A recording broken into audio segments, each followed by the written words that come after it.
So in the first week of the session, we covered what is UI and UX job roles and industry, where I showed you pay scale and other jobs and job roles and how you can gain and advance your career with the experience, starting as a UI and UX designer and moving on to senior UI UX designer and finally UI engineer, UI lead, and so on. And then we talked about essential UX UI skills and how to improve, how to think like a UX designer. I recommended you few books like Design of Everyday Things and some other books. I have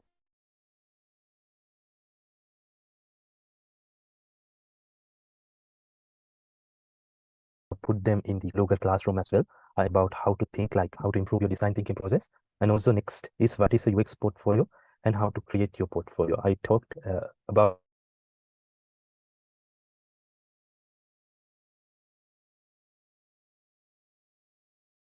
it in the second week or third week, I think, answer count. And also if you're good at coding, HTML, CSS, JS, you can create your own portfolio and host it in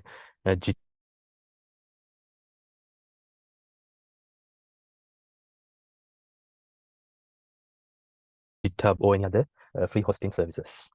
And then introduction to Figma, and then Figma design essentials. I in a particular design how to do a frame, how to do a auto-responsive wireframe, and so on. So we covered that part as well. Industrial Figma design techniques. So I introduce you to atomic design as well as design system, and also auto layout, how to use design frames. So I think you have done your work, even the previous batch, by referring to my previous video lectures. You can go through them and you can do the practicals on your own. Design presentation techniques. So in that part, I covered in Figma, we have like prototype and present technique. So you can create a prototype and here, let me show you in the day 2. We can create user flow and we can click on this flow, and if we click here, it will open our presentation, it will open our prototype, and you can present it to your client or any users.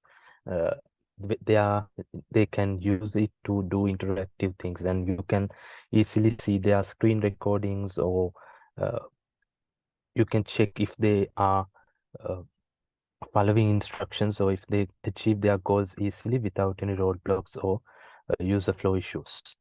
So that is also covered. And then we introduce you to the design processes and methods and practical application of UX design processes, design thinking techniques, user research and interviews, creating personas. I think I discussed those in second week. Creating paper wireframes, which is I'm going to discuss today. An introduction to UI design tools. I discussed it with you in previous sessions, but I will cover it in today's presentation as well. And design testing. So design testing also I covered. I ask you to test your design before you launch it to different users. Especially your design needs to be accessible by all users. So you have to include everyone, especially people who have visual impairment and like motor impairment. You have to think about all of these people when you are designing a UI or UX. And then today also we are going to discuss design rules, principles, practices, tips for great UI design. And finally, how to get your first UI design job, and also 20 tips for success in your first UI design job. And also I have created a capstone project for you, the assignment.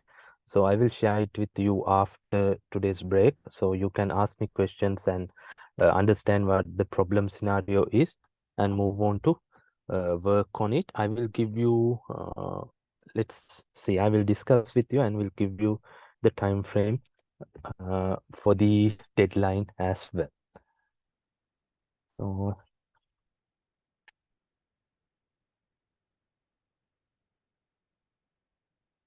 okay, let's start with the presentation from where we left the session last week.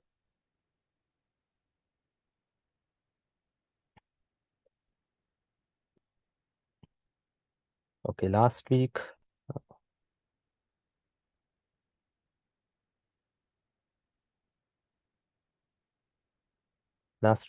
we started talking about color psychology and color theory, and even typography, style guides, a few UX laws, and today I'm going to cover creating wireframes. So let's go to creating wireframes screen.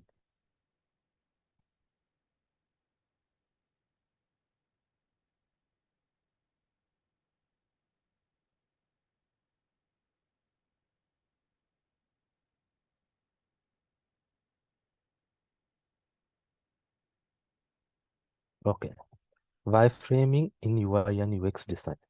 So even if you're doing a project in a company or if you are a freelancer, the wireframing is really important because it will give you the big picture of the application and it will also make things easier. Let's say, for example, you get a project requirement from your client and you don't start with the wireframe and went straight to the designing process without doing the wireframe. So it will give you so many issues. For example, you have to change your design based on the users or a client's feedbacks many number of times.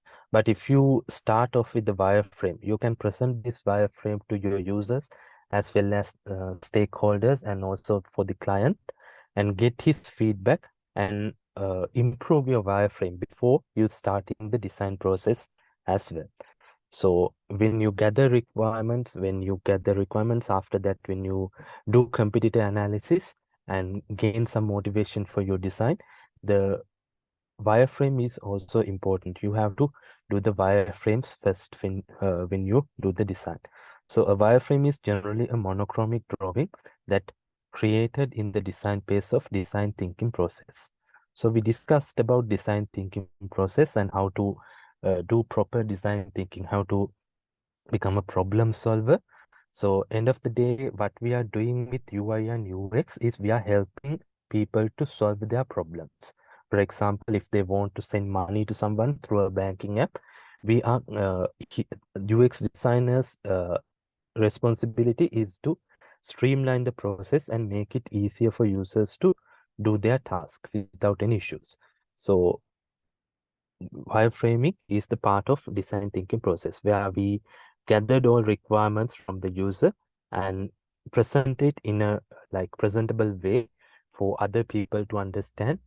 It's will be your co-designers, product owners, developers, as well as users and clients.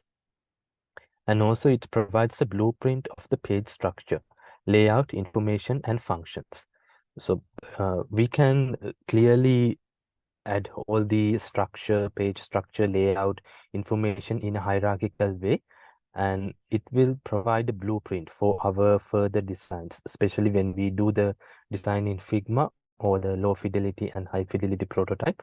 We can easily follow these wireframes, improved wireframes, and we have the big picture. We don't have to think much about the information architecture and how the page structure should be and what is the layout we should follow and what are the functions that we need to have in our system.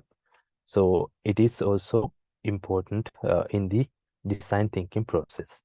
And next one, this in turn gives a clear idea to the stakeholders about the functioning and visual representation of application UI.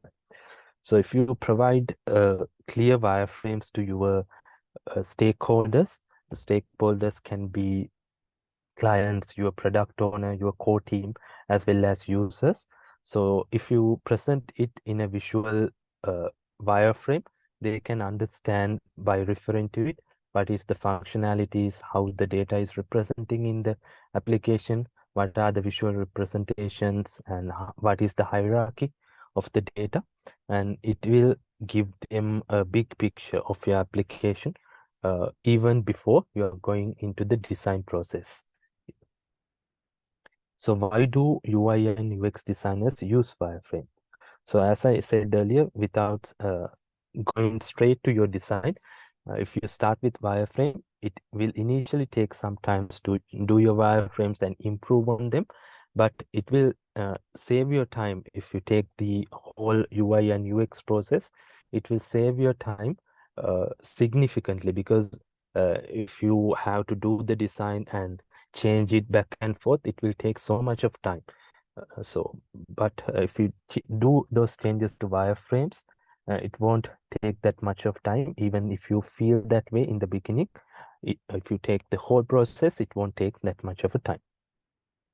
And it is also help to gathering feedback, UX design functional testing.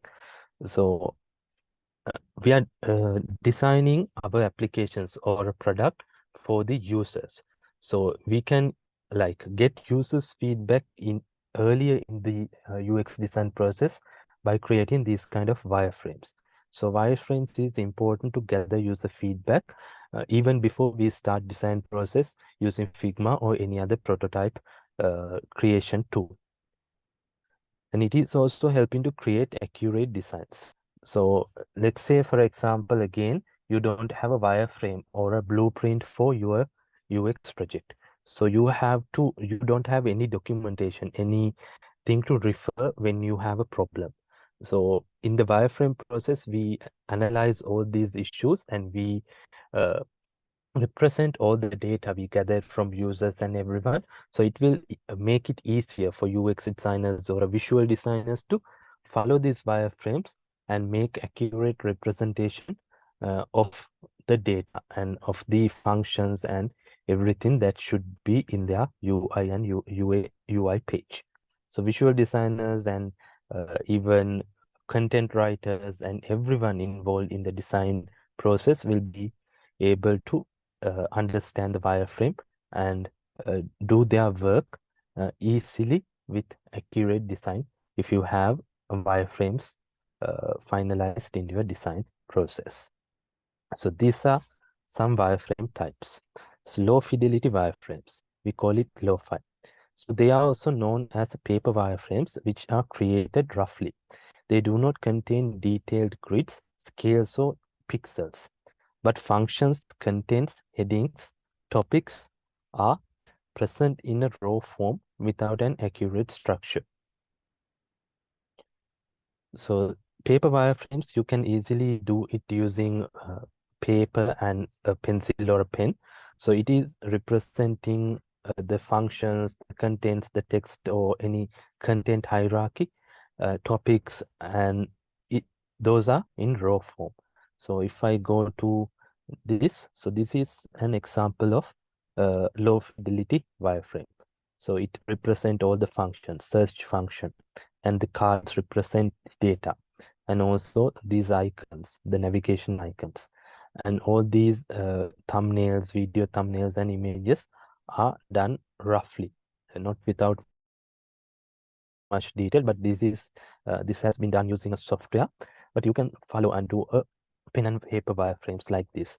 So if I show you an example, so I also always like to do wireframes using pen and paper because it helped me to be creative and it saves time rather than doing it in a software. So this is kind of like a wireframe. This is starting off with a mind map.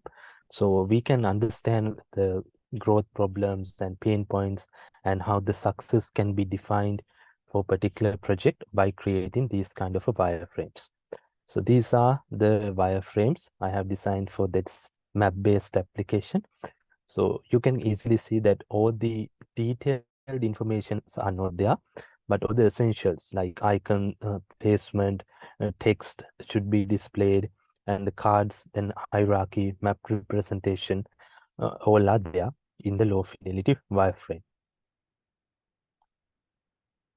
So we creating it roughly without grids, scales, or pixels. We are not thinking about the alignments or anything, just a visual representation, rough visual representation of the idea.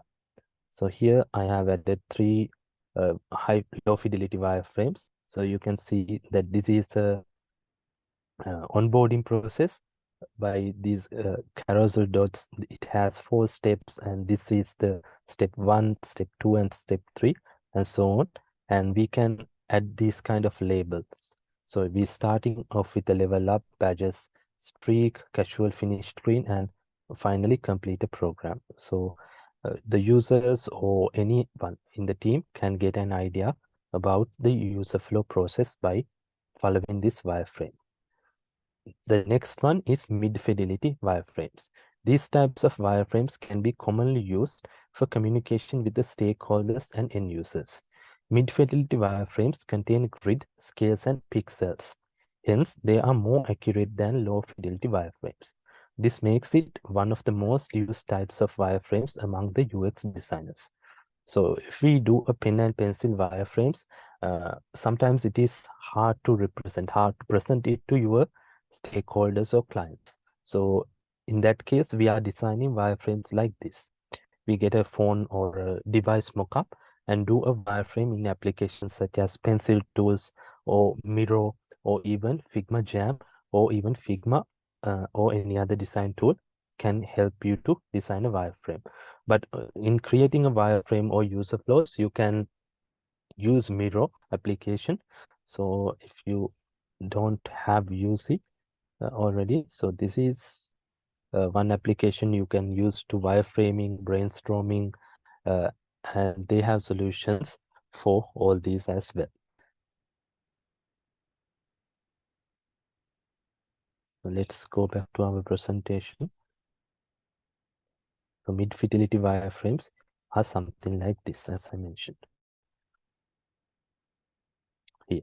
So it has a visual representation of all these uh, functions and all these cards, images, placement, and profile, and also the menu, buttons, button labels, and so on. So it is presentable when comparing to this.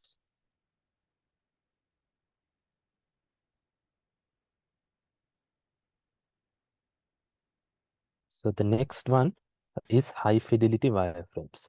So low fidelity and mid fidelity wireframes are devoid of feature images and written content.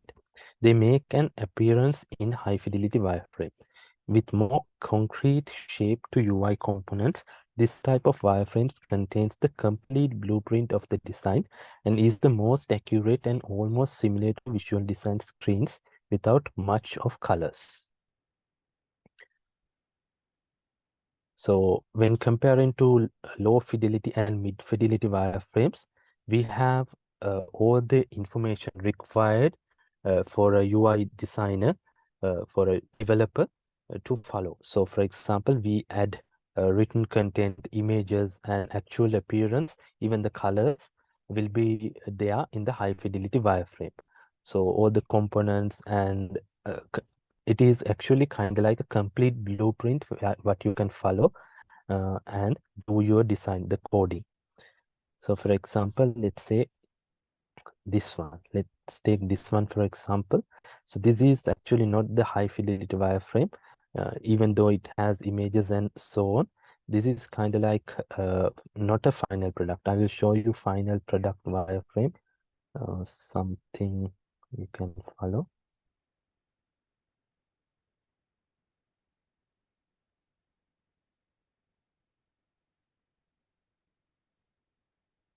Okay, let's take this one.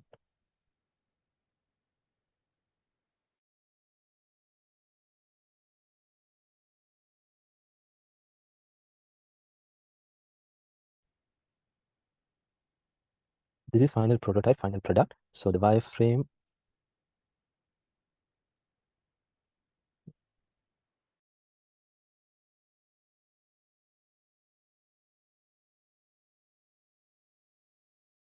it will take some time for it to load. So all the colors, but all the text hierarchy and image placement and everything is there.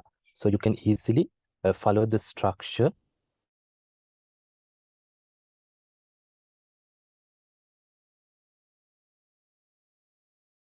and present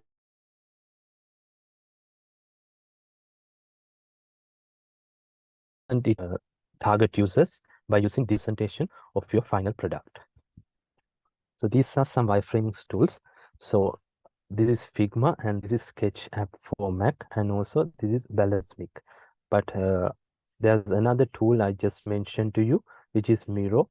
It is also widely used these days among the industry for a wireframing and affinity diagram and diagram creation tool. It is kind of like all-in-one solution, but you can't do much of high fidelity actual prototype in that, but you can create wireframes and everything that comes in your research state by using this Miro tool.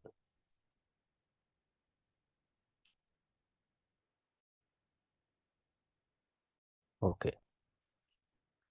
I think you have seen splash screens in all your applications you are using. Splash screen is actually the first screen you see when the application is loading. So it is actually there to represent the branding of the company, as well as the technical aspect of that is it is hiding you from showing the application before it is loading. So for example, let's say we are loading a website here. So we have splash screen here. So what it does, it is showing the user the splash screen before everything else in the website or a mobile application is loading in the background. So it is a good user experience, because otherwise they will see all the text element change in their font and the placements are changing. So we don't need to show them to users. So we can hide it by using this kind of a splash screen. So here splash screen was born out of a requirement for apps to spend a few seconds setting up before the user can get moving. Keep it simple with a short, elegant animation to present your app. I think you have seen it in many applications, even in Facebook, LinkedIn, Instagram, and everything as a simple logo animation or even without animation, which shows you the splash screen every time you load the application. And always remember the 3-second rule. And if you go over, show a loading indicator. So if you can't load your data in your application or anything, if it taking more than 3 seconds, you have to show them a loading message or loading indicator to let your users know what is happening in the background. Here, load the absolute minimum data from the server, but making sure you have all the info needed to show the next screen immediately. So in the landing page, or the splash screen of the application, we are not showing much of data. So we have to improve the load, like page load or the server load. We require to load that particular image or a text we are showing on our splash screen. So it won't take that time to even load the splash screen. So and when we navigate users to the landing page of the application, that screen will go away and we show up the next screen immediately after that. Integrate errors into splash screen to avoid ugly pop-ups. So for example, if you take a ride sharing application such as Uber or Pick.me, it will show you that if your location is not switched on, it will show you a message that you have to switch on your location to use this application, to continually use this application. So it is important for you to show all these information in a splash screen rather than showing users those when they inside the application and try to use it. Next one, take this opportunity to ensure your users are running an up-to-date version of the app. And if they aren't, direct them to a stores to update. So you can also check if the users are using up-to-date application. If not, we can ask them to update their application by giving them a button or directly redirecting them to a particular app store or a Google Play Store. So here are few splash screen animations. The first one is Uber application. They keep it simple, but with a very nice animation to immerse you in an app experience. So I think you have experienced it. And also, if you haven't switched on your location, it will show a message mentioning that you have to switch on your location. And then for continually changing content, it may be better to load images after the splash has completed. So in this application also, they are showing us the splash screen animation. In the background, they are loading all the content, images or videos that need to show in the next screen. And after that is done, we are like hiding the splash screen and showing users the application. And here Shazam integrates their logo into the main interface seamlessly. So if you use application like Shazam or any other voice control application, even Alexa or Google Assistant, even Siri, you can see that their logo is in the background, animating logo when you are interacting with the application. So here the Xconfession app shows errors and updates requests directly in the splash screen to avoid pop-ups. So it is showing you the things that you have to do before going into the application. So in the splash screen, I'm sorry, and they are showing all the errors that you don't have proper internet connection to connect to their server. And they're showing if you need to update your application, they will show it as a message in the splash screen itself. So it will avoid pop-up when users are using your application and when they go inside your application. So this is another animation that they are using in splash screen. This was really popular quiz show. So they were also using trivia application. They were also using video loading application because they want to stream a video and they have to make sure that their video is loaded and all their elements are loaded before showing users the applications. So top reasons people uninstall apps. So here are some statistics about why people uninstall their apps. The number one reason is not in use. Number two, limited storage. Excessive advertising. Excessive notifications, confusion, technical issues, and other. So most of the applications, for example, let's say you want to convert image to PDF or something like that. So you don't convert a PDF to image every day. So it is a one-time use application, once a month or so on.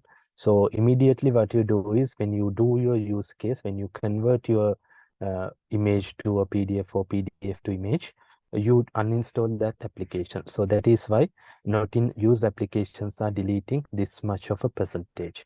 Limited storage. So another reason is limited storage. So if you have an application that takes more storage, about 100 MB, and you want to say get some pictures or save them in your gallery, and it keeps showing you that you have limited storage, the first thing you do, you will try to clear your albums, or you will delete the application that takes most of the space of your mobile. Excessive advertising. So when you are loading an application, and if it has more advertising, and it is really hard for you to do their tasks, so you won't have a good user experience. So you delete this application, even though they have a paid plan without an ads.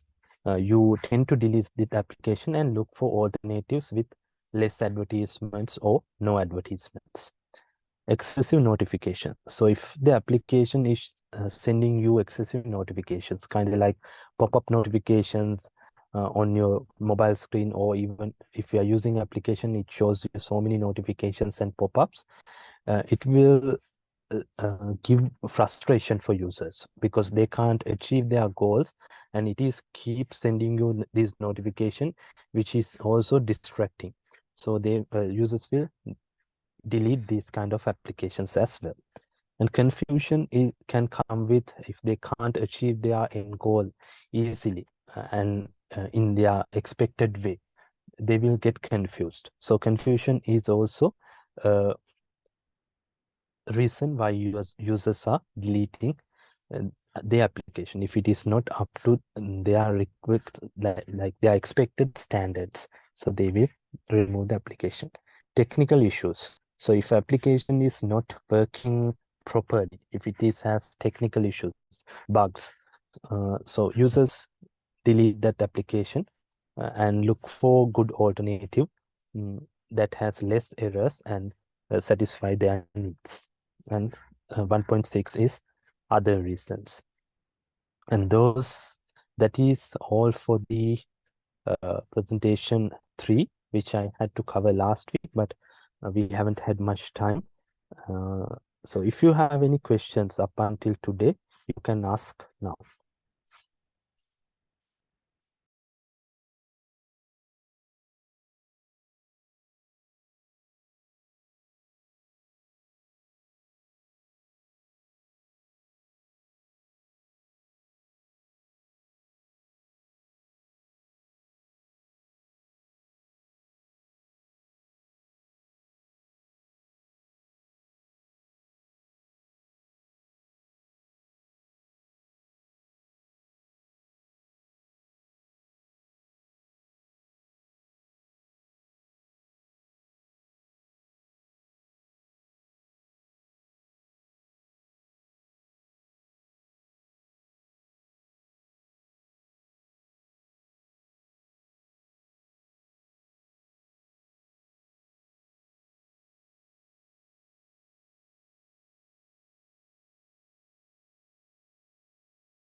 Okay, today we are going to talk about Figma. I actually started off with Figma even in the first week of the session uh, of the course. So I will cover all these as well today as well. So in Figma, in the last week actually we discussed about color psychology, color theory, typography, style guide, UX laws, and today we discussed about creating wireframes. And with Figma, we can create low fidelity and high fidelity prototypes. So prototype is something you present your end users. It can be an interactive prototype. It can just be a design. Most of the times it will be an interactive prototype where you present it to users or developers. Uh, the design represent the final product.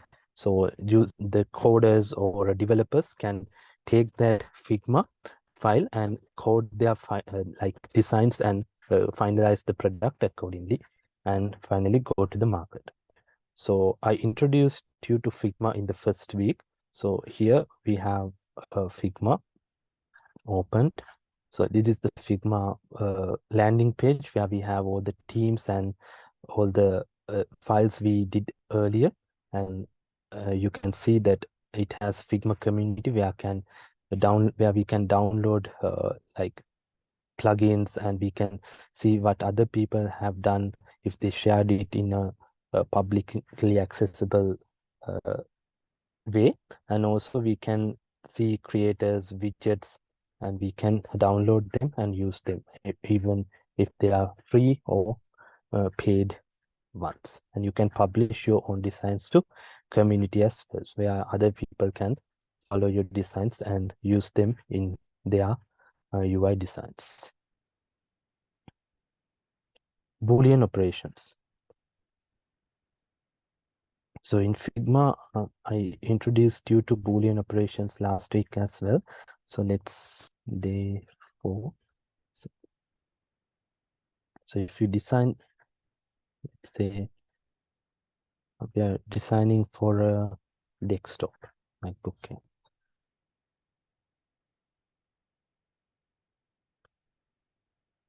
Then I'm adding another frame here. Let's give it colors for better visibility. Let's use this color.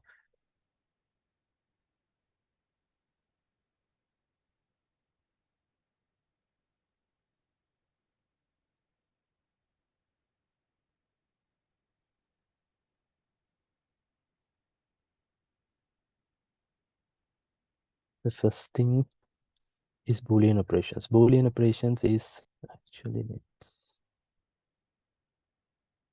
it is important when you are designing a logo or something. Let me show you. So let's say you have these two shapes here in two different colors. So if you want to create a boolean operation, you can use this mask and create a different tool. Let's say you have an ellipse here, and we are going to add another rectangle. I'll give it a different color.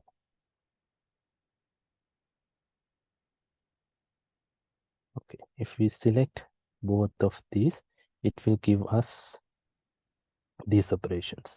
Union, which combine both of these and show us the final shape. Let's undo that. And then subtract. It will only show the outer element. And next one, intersect. It is only showing the intersection of those two elements. And finally, exclude. So it will show all the element without the intersection. So those are some Boolean operations when we are designing a logo or something. There are other Boolean operations, but I will show them to you when we have something in our screen to interact with. Let's go to next one. Responsive grid layout. So in here, let's say we are developing an application, and this is the mobile application look like desktop application look like. It has a, let's take one from our previous session. I will take someone's, okay, let's take this one.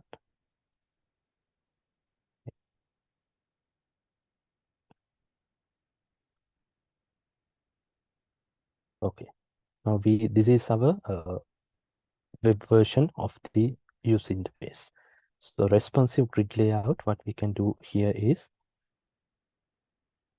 you can select on that, and there's an option called layout grid here. So you can customize your layout grid, and even you can add columns. So normally, as a good practice, we are using 12 column layout when designing for web applications, for the desktop applications, and 4 column for mobiles. So if you have this, let's design a mobile layout as well. I will go to Android large, and again we are putting layout grid and the columns, and this time I'm putting 4 columns with 20 gutter. So you can easily drag and drop these things. So starting from here, you can easily copy this and paste it here. So it will allow you to put it like this and do the changes accordingly. Let's see how we put our contents, and this one also we are putting fill container, and this one, so it will take the size of your container. So when you are doing responsive design layouts, you should give your developer both designs for the mobile and the desktop. So what you can do is, actually we have to do the mobile first as a good practice, but I don't have any mobile screens designs here. So I started with the web interface and do the mobile application next. But ideally you have to start off with the mobile screen and then move to web screen. So this is how we use responsive grid layout in Figma. So if you have any questions, you can ask in chat as well. The next one, AutoLayout.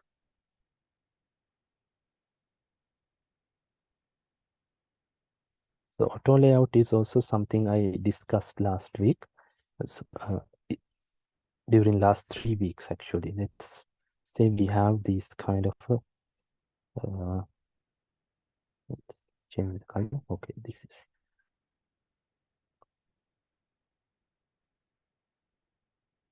let's say this is our Figma frame, and we have uh, more frames like this. This is number one. We give it a fill color. This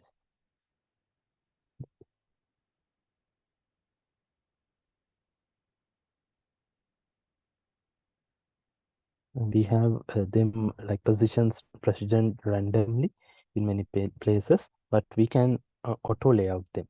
So what we have to do is click on auto layout. It will uh,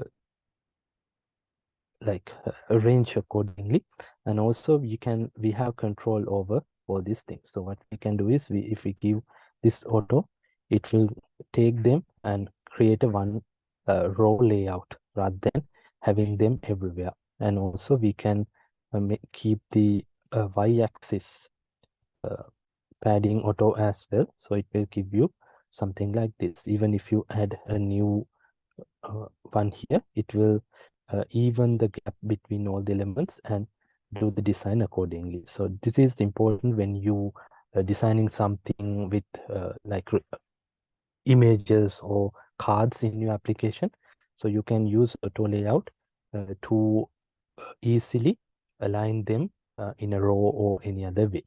So another way you can align them is you can align them in a row. So in that case, you have to put hug contents here and it will also align. So we can put auto here,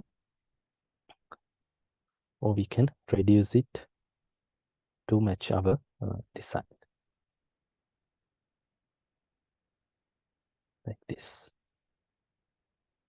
And there's another way, that is this one. So if we have more elements,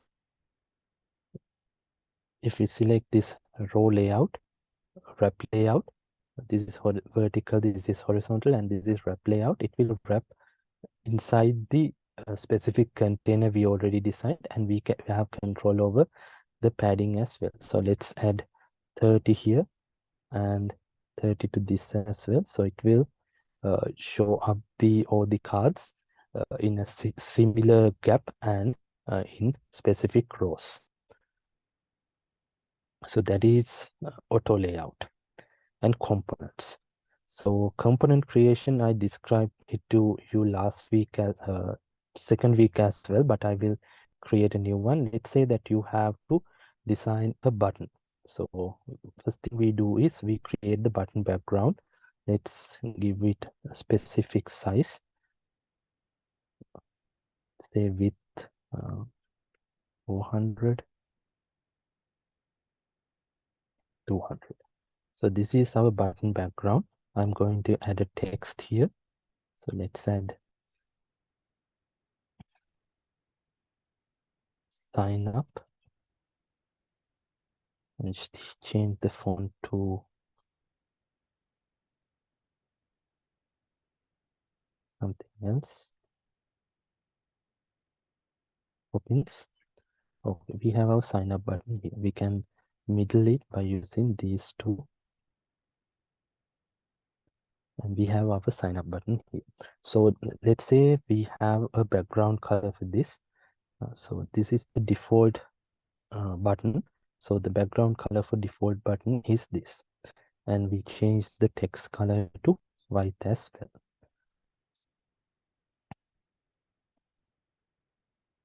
And we create another variant when the user hovering over that particular button. So I will like increase the blue colors darkness. Let's say this is the color when we need to have when users are like hovering over that particular button. And when users clicked on that button, we are showing signing up this message. So if you center it from here, it will automatically center even though if you're typing something else like this. So I will center all three. So this is our default variant, and this is hover, and this is active. Let's say like this. Now, to create a components, what we have to do is we have to select all the variants in that particular component. So, and here we have create component, create multiple components, and create component set. Create component is only creating you one component without any variants. But in here we have three different variants for default, who, and active states. Multiple components is also similar to create component, but it will create multiple components for each of these. But what we are using is create component set, because we have variants already in our design. So I will click on create component set and name this as button. Always make sure you label your designs, because it will easier for you to uh, refer to them in the end, even for you and for your co-designers. If someone is taking over your design, it will be easier for them. It is kind of like documentation in coding. So you always have to make sure you put like clear names and understanding the meaningful names when you are naming your frames and buttons and so on. So we have a button component here, and we have properties. So let's say here, if we click here, we have property 1, value, active, default, and hover. So let's name this as state. The property 1 is default, property 2 is hover, property 3 is active. So we have all these in our assets now. So let's say we search for button. So it will show up here. Now, if we add a button here, and it has 3 states: active, hover, and default. So how it can be used in our application is like this. Let's say we need to put a button in our design. Let's take this design for example. I will hide the column grid. So we have a button here. Let's say we need to put a button inside the image, or even here. Let's keep it in this size for like, I just want to show you.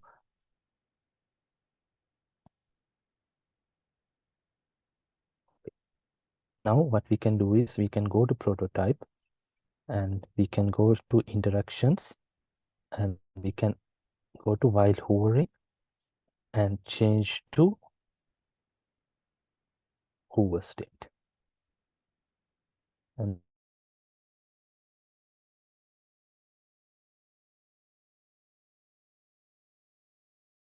then again we click on it, active. So it will have three states in that particular button. Let's open that and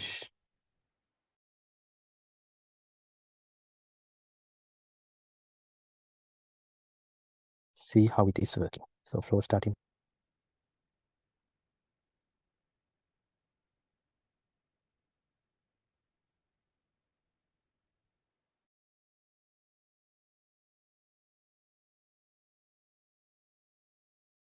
We have that particular button here. If we are,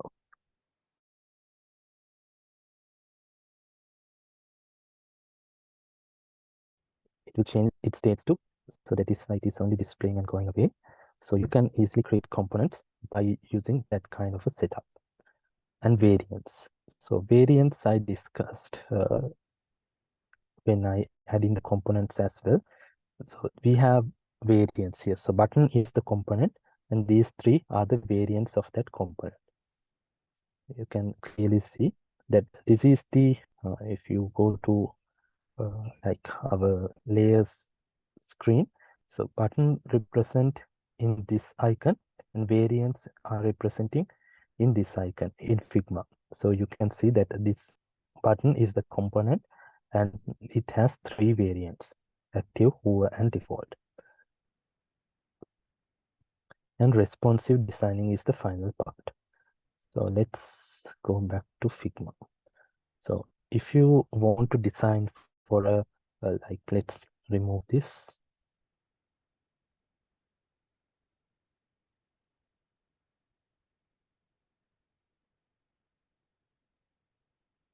Okay, let's say you want to design something for like desktop as well as sizes more than desktop. So the desktop size for this one is 1280 and 884.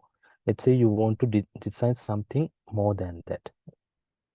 So this is also responsive, but all the other elements are not responsive. So what we can do is we were talking about responsive designing.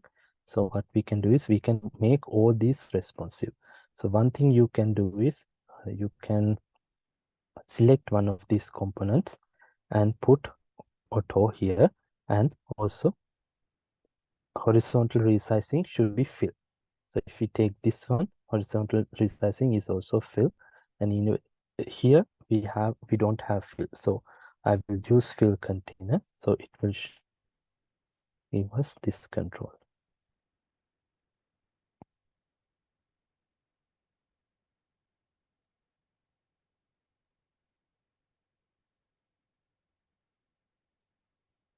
And even the image is not responsive, what we can do for that is we can use fill container to image as well, and it will,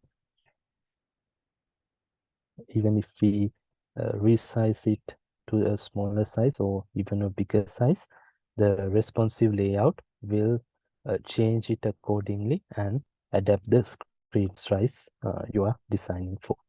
So if you don't want it to be like that, you can do another thing. So what you can do is you can select uh,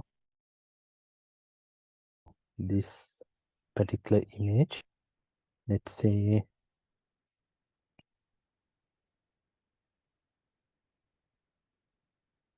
okay, let me show you another example I have designed recently.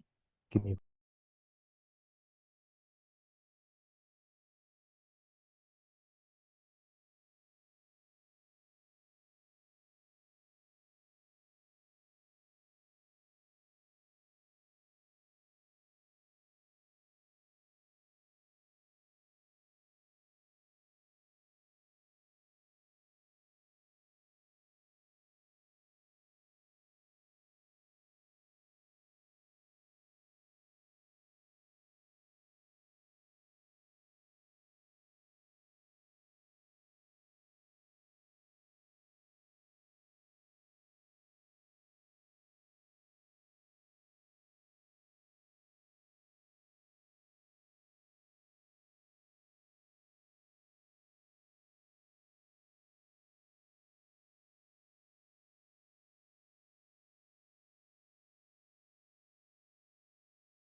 Okay, let me show you one example I designed recently.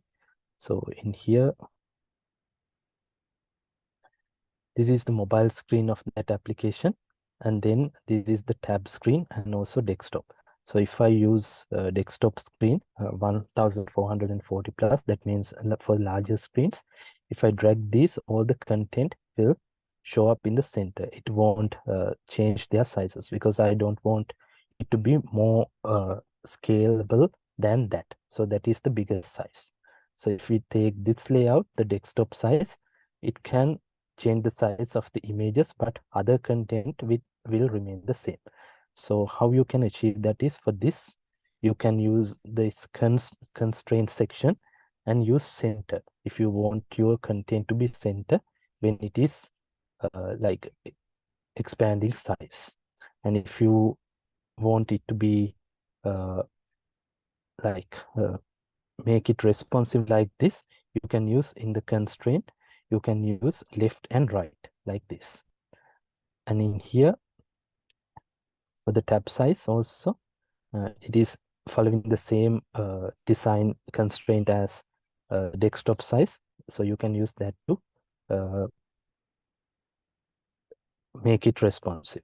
And finally, for the mobile size, it should be responsive in all axes. So I have added here scale. So it is scaling out when we are changing the size of the artboard.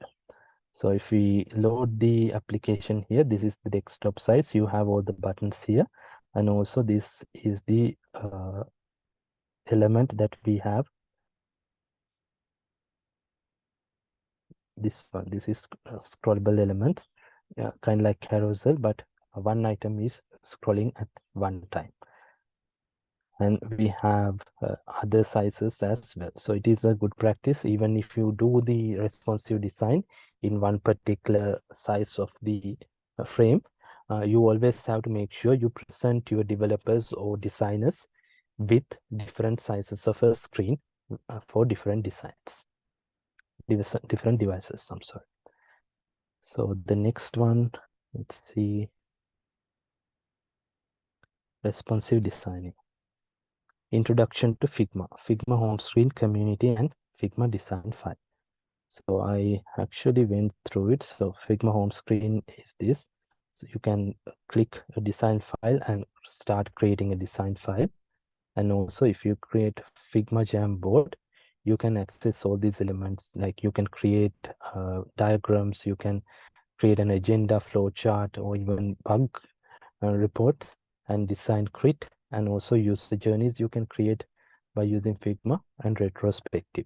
So you have more templates, and you can also create your own templates and use them in your design. I use this to create user flows and flow charts when I do my UX designs for different projects. And in community, I think I mentioned it to you earlier as well. Community, you can go to community and search for whatever the design you want. Let's say you want to get a portfolio design. So if you search for it, it will give you all the files that other designers has developed and add the tag portfolio into it. So these are some prototypes that you can use. So files and templates is what is showing here. So there are plugins as well where you can use install and use, and widgets, and also there are creators. You can also become a creator and create some design in Figma and publish it to the library. So it will show up here as well. Figma design file. So Figma design file, I think all of you have an understanding about Figma design file. So in the left hand side pane, we have layers. If we create any assets, it will display here. And this is where we can add or remove pages. So the pages will display here, and all the frames will display with this icon, and all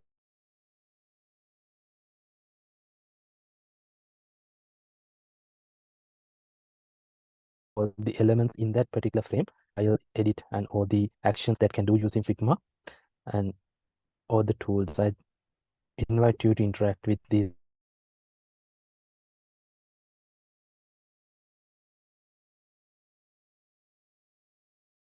tools and even create component and so on. And there's another option, if you have subscribed, make as a ready for dev. So if you switch it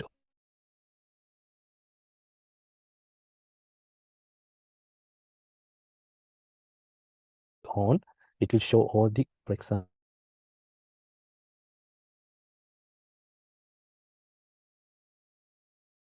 let's select this front-end developers to easily click on each of these elements and do their code accordingly. And finally, this is the properties section. So I switch off the developer mode. So if we select one of these elements, it will show up all the properties. This is the frame properties, where it has the position, X and Y axis, width and height, the how it should be, the fixed width or the hug content. So fixed width is something like, so if we put fixed width to this one, let's say, so we can change the size to whatever we want. Let's say I put 400, so it will change the size of that, but I don't need it to be fixed. So I will keep it as hug. Hug means it will hug to the content. So the most the inner content that takes more space, which will be the largest one. So it will hug the content in between. And also same for the vertical resizing, and you can rotate your design by using this rotation. And also you can add corner radius like this. I have added 50 corner radius. If you add 100, it will show like this. And also if we select another, okay, auto layout I just discussed. So this is the horizontal gap between items. Let me show it to you again. So this is horizontal gap between items. So if we change it, it will add more horizontal gap. This is the vertical gap between items. And also this is horizontal spacing. So it is kind of like a padding for our frame, the main frame. And also this is vertical padding. And constraints I discussed in previous section. So if we want it to be responsive, we can use one of these, center or any other constraint. I will keep it left and right. And finally, here's where we can change fill colors, and we can use any of these, like fill. It can be a solid color, gradient, image, or even a video. And we can use libraries if we already have them. And we can add a stroke to one of these. Stroke outside, let's say, and give it a value of 5. So it will show the stroke outside that particular element we have selected. And there are a few effects, the drop shadow. So let's say we put a drop shadow and change the value to 100. And you can select blur and how much it is spread by using these properties. There are a few more, layer blur, and also inner shadow, and also background blur. Background blur is can be used with an image. Let's say we want to put background blur in for this image. So what we can do is we can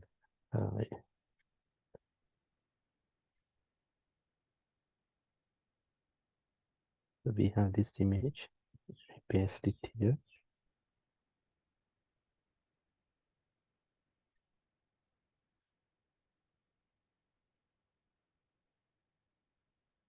Copy it and paste it somewhere else. Now we have this background image. What we can do is we can create a frame. Let's create a frame and put it on top of that.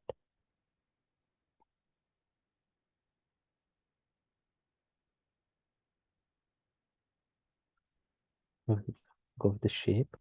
Let's create a shape and I will give it a color black. Now if we select effects and go to background blur, let's say layer blur 10. Let's reduce the value to 20. So it will show 50 like this. The layer is blurred. Now if we select background blur, it will show up like this. Like this. I think you have seen these kind of images when the server is loading images. We can put this kind of animation, so we can use the same image everywhere, and when the server is responding to our request, we can load the image in the background and show it to the user. Okay, now boolean operations I have discussed: union, subtract, intersect and exclude. So I'm not going to discuss them again.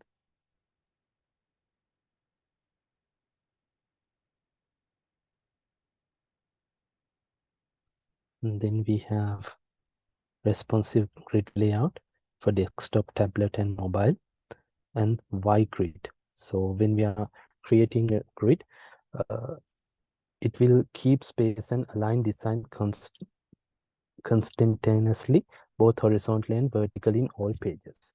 So you don't have to worry about the alignment of your element if you have a grid. So let's say we have a grid in this layout. I think you can see the grid layout in the background here. So you can easily align according to the grid without even worrying about the placement of your elements. So it will give you an access to, if you put like, I actually put a grid,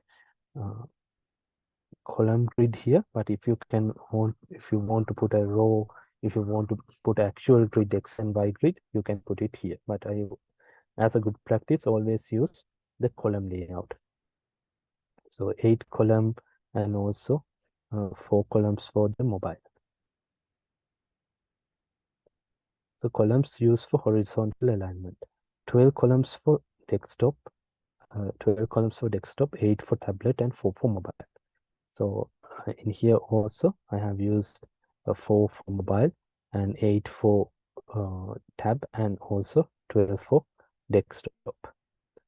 So that is the good standard of using grids or the columns in your design. Even if you're not using Figma, or if you're using any other design tool like SketchUp or even Adobe XD, it also has this grid and column creation tools. Container desktop, 120p tablet. So you don't have to remember these values.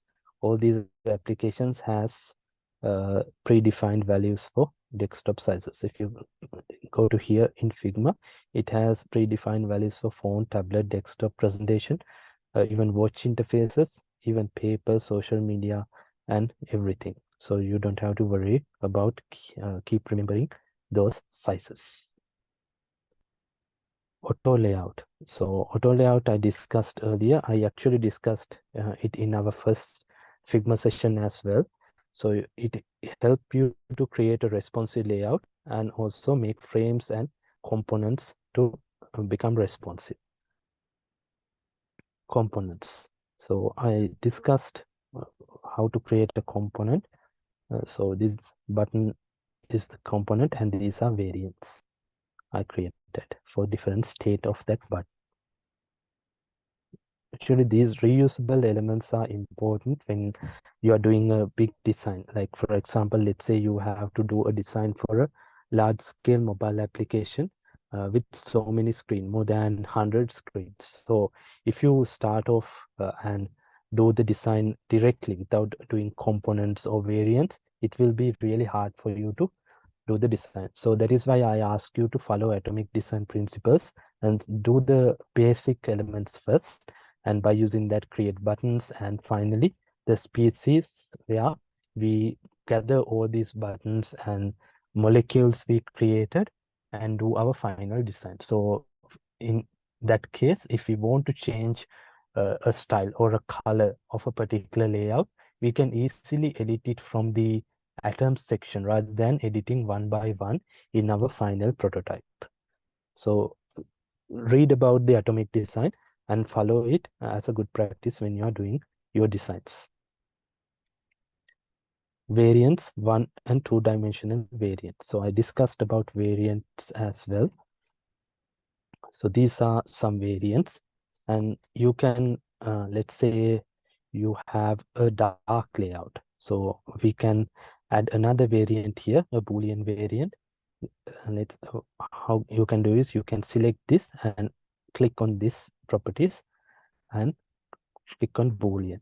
So I will say dark mode and set it to false for the default. And these three buttons are dark mode false. And now I want to add dark mode true buttons. So I will copy them and paste them here, and all the buttons will display like this. So I will select this,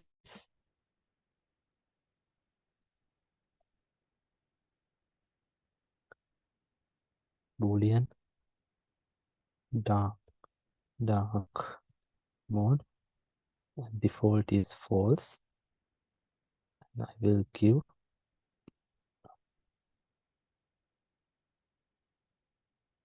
this one state is default, this one state is hover, this one state is active. Okay, and then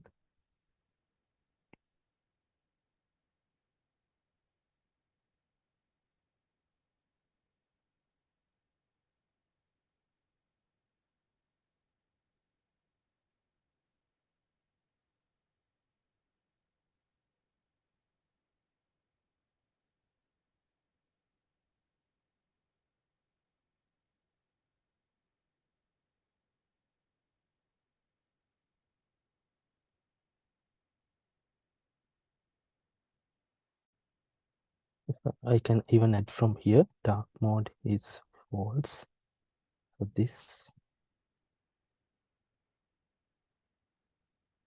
active, and for this one I can add dark mode false, and even for the default dark mode false, and for this one dark mode should be true.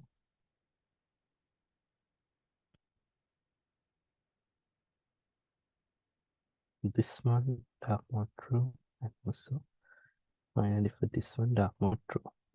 So let's say I will change the color of the dark mode to this, to this.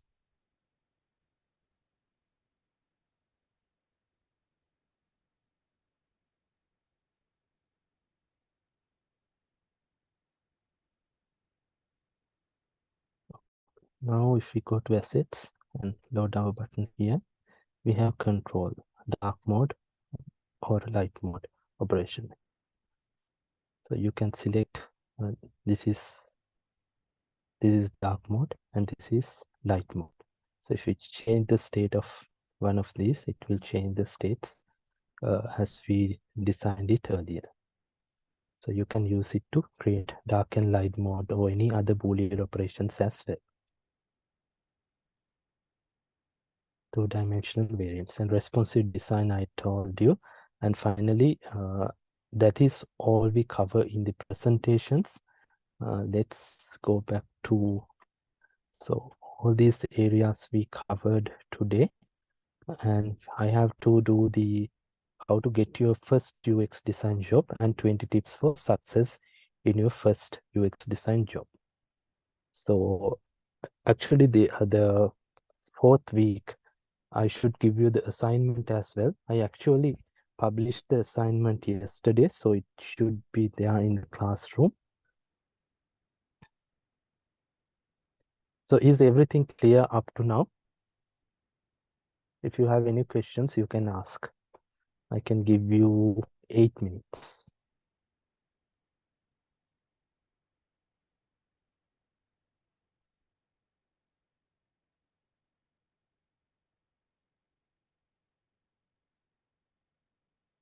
Okay, I will ask one by one. Anjali, do you have any questions? No, sir. Okay. Chamod? No, sir. Okay. Fatima? No, sir. Oh, yeah. Okay. Hirti? Yeah, no, sir. All right. Finally, Sumudu? No, sir. Okay. So let's take a like 10-minute break, and we will discuss the assignment after the break.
Okay, welcome back everyone.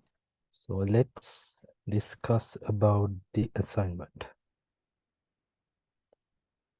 So this is the assignment I have added to your Google Classroom.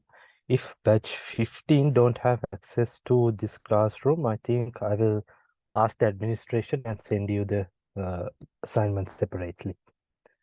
So it is the same assignment, so you have to listen as well. So this is actually designing a travel experience application. It is a mobile application, and the objective for this application is to... Sir, we can see your screen. I'm sorry. Okay, can you see now? Yeah, got it. Okay. Okay, so this is the travel experience application designing is the project. So the goal of this assignment is to prompt you to create a concept design for a travel experience app, focusing on user engagement and intuitive interface within a 2-week time frame. So I have given 2 weeks for this, but if you can do it within 1 week, it is also great, but I have given 2 weeks just in case. So let's discuss few things. What are the travel applications you came across with?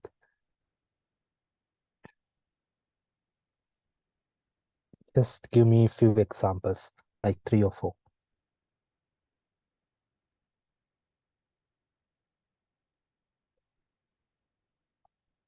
Anjali,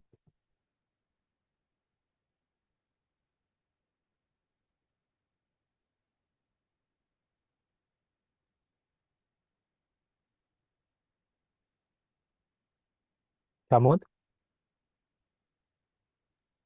So, TripAdvisor. okay, good. How about Fatima?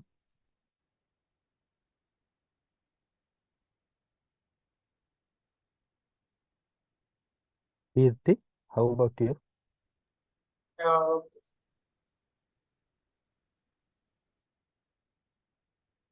Sumudu?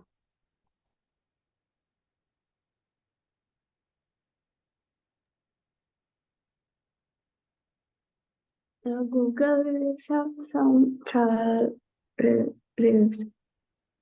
Okay, cool. So you can search actually that there are quite a few travel applications. One is TripAdvisor, Booking.com, and also Expedia and Kayak, or even there are a few other location-based applications. So you can search for them. Even you can take Airbnb or any other application. So those are travel experience apps that exist in the market. So you can go through those and learn from them as well. So, and create a concept design for travel experience app focusing on user engagement and intuitive interface within 2 weeks time frame. So it should be focusing on user engagement and interface. So you should streamline the user experience. So you have to take a particular user group and make an application streamlined to their use case. So I will describe it in task description. You are a part of a design team working on a revolutionary travel experience app that connects users with personalized local experience during their trips. So personalized local experience during their trips. Your task is to design the interface for this app, prioritizing ease of use, personalization, and engagement. So the application should be actually focusing into uh, prioritizing ease of use as well as personalization. For example, you can when signing up, you can ask what particular people like to do. For example, let's say we give them a pop-up screen to select what do you like to do, what are your hobbies. So based on that results, we can display them different interfaces. So I don't want you to design for all these people, but you can take one particular person and create the application based on their needs. So design interface for this app, prioritizing easy to use, personalization, and engagement. Engagement is kind of like when you click on that particular entry or travel experience, it will show you the details, the few images, where it is located, how much it will cost, what are the dates, and how many people are there in the team, if it is a team, if you can go alone, and what are the descriptions, what are the things that you can see in that area, any landmarks, any particular tourist destination, and so on. So you can see particular applications such as travel.com, hotel.com, or even booking.com, TripAdvisor, and follow these UIs and represent your data according to users' needs. So always make sure that you think in users' perspective. So someone who is using this application for the first time, and make your designs according to their requirement, their user flow. And these are assignment guidelines. You have to brainstorm and outline the key features the travel experience app should offer. Consider user personalization, discovery, booking, and engagement. Draft a concept of user story to guide your design process. So as I said earlier, in the design thinking process, the first thing we need to do is brainstorming. So I want you to go through, actually you can't interview actual users within 2 weeks. So what I want you to do is, you can read articles, you can go to that competitor applications and see their reviews, what they are lacking, why are users liking those applications, what are the advantages, and you have to understand all these and use those good things in your applications while eliminating the roadblocks or anything bad that users mention in Google Play Store or even Apple App Store. So consider user personalization. User personalization, as I mentioned earlier, you only have to consider about one particular user story. So for example, let's say Tom likes to do hiking, and he also off-road racer. Let's say that Tom, if you are designing this particular application for Tom, you have to make sure that you give him that particular parts. Like if he's interested in trekking, you have to show him all the trekking experiences that the application can offer, and even off-road experiences. So you have to take one user story and develop or design based on that. And discovery is the landing page. So when we go to the application, in the discovery process, we show them, let's say, for example, a search bar or most popular adventures do in that particular section for that particular user. So, and also you can give them a booking option and engagement option where users can comment on it, where users can ask questions from other users or other people who already engaged in that particular adventure. So that should be there. And a draft a concept or a user story to guide your design process. So you have to start with a particular user and build a user story by using user story diagram. If you are good with affinity diagram, you can use that, but it don't have to be used affinity diagram or anything. Just a simple user story by using arrows, it will be great. So I basically need to understand what your design thinking and who you are building this application for. And next, based on those research findings and brainstorming process, you have to create a low fidelity wireframe. Low fidelity wireframe we discussed today. It doesn't have to be created using any application. You can just sketch using pencil and paper and add it to your final presentation. So create a low fidelity wireframe illustrating the layout and user flow of the app. Focus on user interactions, information hierarchy, and ease of navigation. So let's say, for example, I took the person Tom. So Tom is downloading the application, and from there you can start the user flow. After downloading the application, he opens the application and the splash screen will show up. So after the splash screen goes away, it will ask Tom to sign up or login. Let's say this is a user who don't have an account in the platform. So he's signing up. So first thing you need to show him is you need to show him what are the options that he can use to sign up. You can sign up using Google, Facebook, or email. So you have to show these. So after he is signing up, after he put those information in his screen, you can send them an email and they can confirm the email and start the application. The first thing after signing up, you can show them a launching screen. Like for example, you can show them what the application is about, how he can find particular experience, how we can interact with other people. So that onboarding process, at least 3 frames should be there. I'm just giving you examples. You have the creative knowledge, and you have the full what it is called independence to do your application in a creative way. These are just guidelines I'm giving you. So focus on user interactions, information hierarchy, and ease of navigations. But whatever you choose, you have to design this for a user. So you have to focus on user interactions, how they interact with particular elements, such as buttons, such as search bar, such as your like images and so on. So you have to make sure you have streamlined that to match the particular user and his story.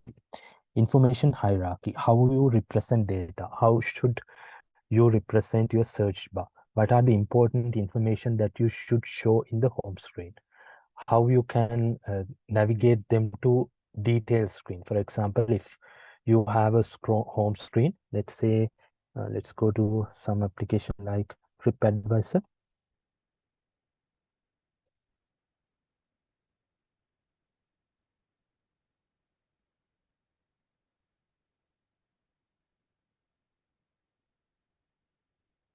So if you go to TripAdvisor, it will ask you to select one of these. What do you want to do? If you want to fine dining, date night, hidden gems, family friendly, you can say select whatever the category you want. So, and also information hierarchy. So you have to display all these, like if based on his location, let's say you can get whatever the location you like. Let's say he's in Kandy or Trincomalee or anywhere.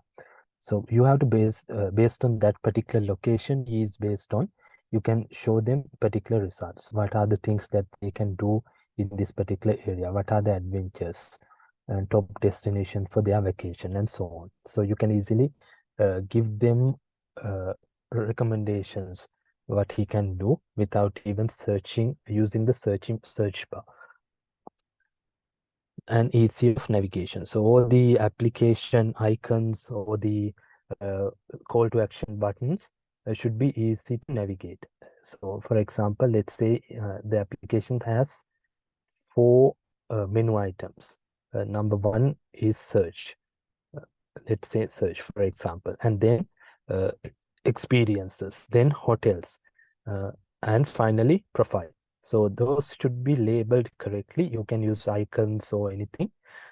Please remember, this is a mobile application, so you can use icons or with short text, whatever you prefer. And tell me why did you choose one, like why did you choose icons rather than using text? Why did you choose text if you choose text rather than using icons in the final presentation? So consist design language, intuitive user interactions, and develop an interactive prototype of the app design to showcase its functionality and the user flow. So based on all these brainstorming of fidelity wireframes and high fidelity wireframes, finally you have to create an interactive prototype. Maximum three screens, yes, one for the landing page and one for a profile page. And I told you earlier about the sign up and onboarding process. So those 3 should be there as a bare minimum. You can add more screens if you like, but those 3, sign up process and onboarding process, that is one section, and the discovery landing page, and finally profile page should be there. and showcase its functionality and user flow. Prepare a short pitch presentation, slides or a video. If you don't need a slides or a video, if you can present it verbally without having those materials, it is fine. So if it is, if you want to create a presentation, you can create, but I only expecting the final design and presentation in any way, like verbal or even a PPT, PowerPoint, or any presentation. And a walkthrough of the interactive prototype. Explain how the design enhances the travel experience. So you have to give me like proper reasons why you select particular element, why you select particular colors, and why not this color. And that should be presented to me in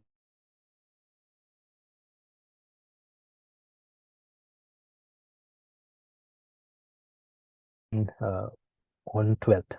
Yes, 12th. Oh, yeah. Up to now, is it clear? If you have any questions, you can ask.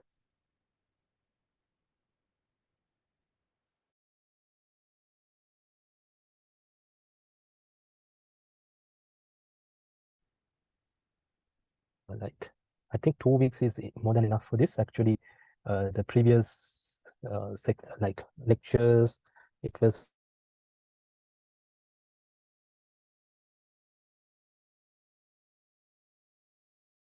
only given 1 week. I think I have given you 2 weeks. If you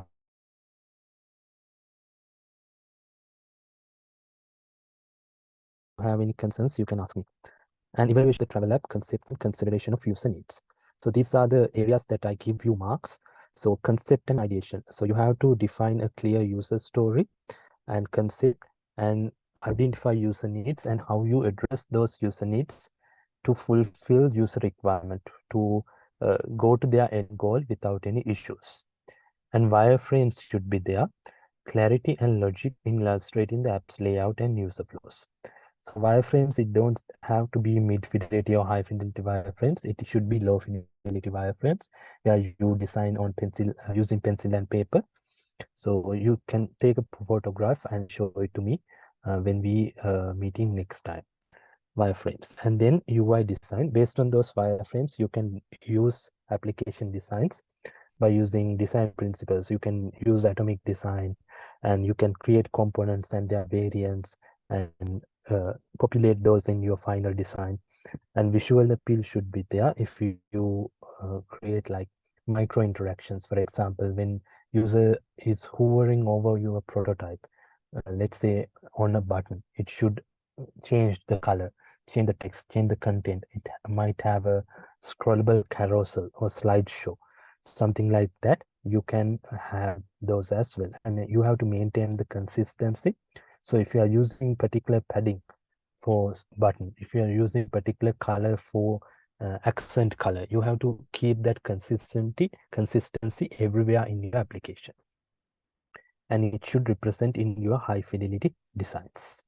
And finally, prototype and pitch. Functionality and coherence of the interactive prototype. So interactive prototype I discussed in second week actually. So you can create using this. So I will show you one interactive prototype here. Let's say this, for example. Okay, now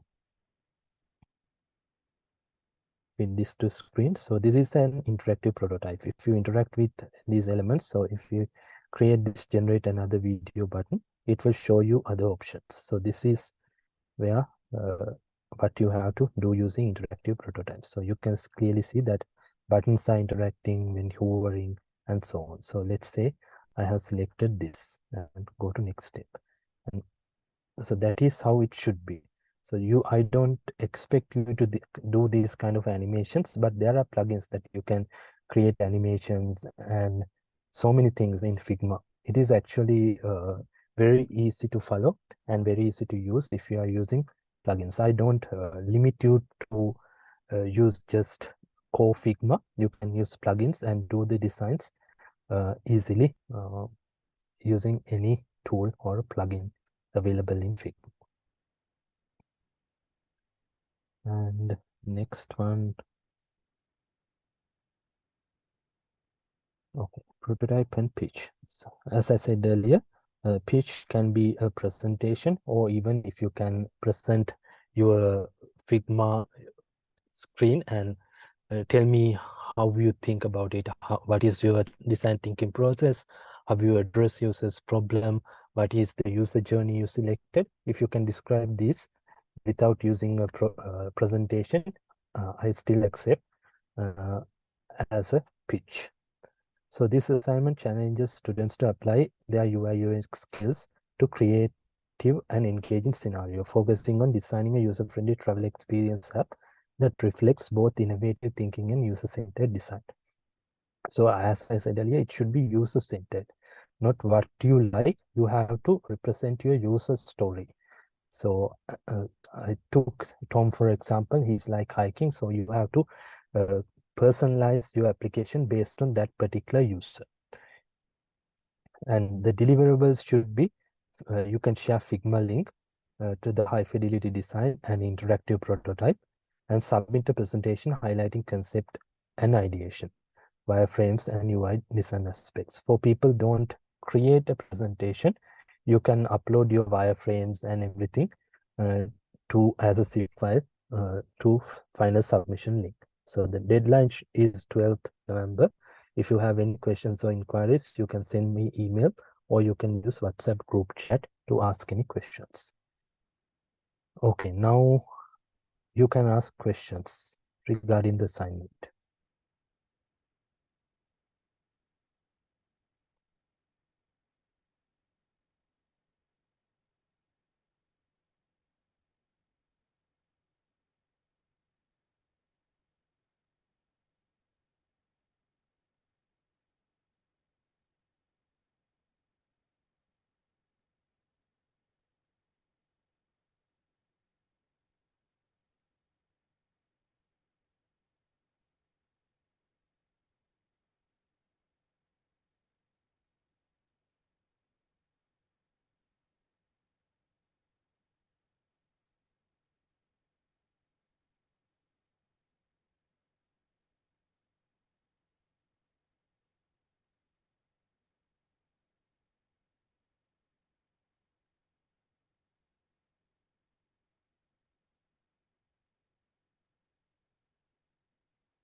Okay, let's ask from batch 16. Shamod, is it clear? Do you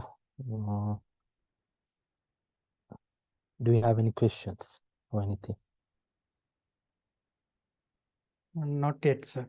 No. Okay, okay. If you have anything, you can send me an email or send a message in WhatsApp group chat when you are doing the design. So Okay, sir. Fatima is, thank you. Fatima is asking a question. Do we need to do the signing options and send a link to Gmail? No, in the design, you only have to give them signing up screen where they can select options from Google or Facebook or any other, or even just the email is fine. You don't have to do the send link to Gmail. I only need the application, don't need sending emails or anything. Is it clear? Yes, sir. Okay, do you have any other questions? Not yet, sir. I'll ask you while I doing the Okay. project. Okay. How about previous batch, Hirti? Yes, sir, I'm okay with this. And if I have any doubt, I will send a message in group. Okay. How about Anjali? For now, I don't have any questions. If I have, I will contact you, sir. Okay. Sumudu? No questions yet, sir. Okay, please ask other people also that I have put the assignment, and tell them to do it and submit it on 12th. And if they have any questions, they can email or send a WhatsApp group message. All right. So what I'm going to do is this. I'm going to stop this today's session now, and tomorrow, next week, actually, I wasn't planning to do a lecture next week, but I will do a 1 hour. I will cover the 1 hour remaining today. next week. So you can start your designs and you can do your assignments. And if you have any questions, we can discuss next week. Is that good, or do you want me to cover anything else? I think we covered already all these parts, only the how to get your first UX design job and 20 tips is there. I was planning to do this in the last section after I go through your portfolios or a project. So I will do that in the last week. So let's meet up again next week. Is 9 a.m. okay? Do you want me to do it 10 or 11 in the morning?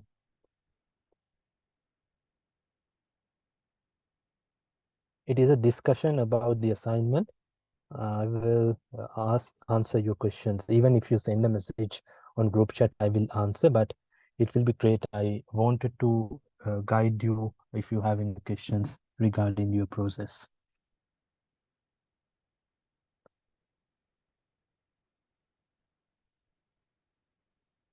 Shamod?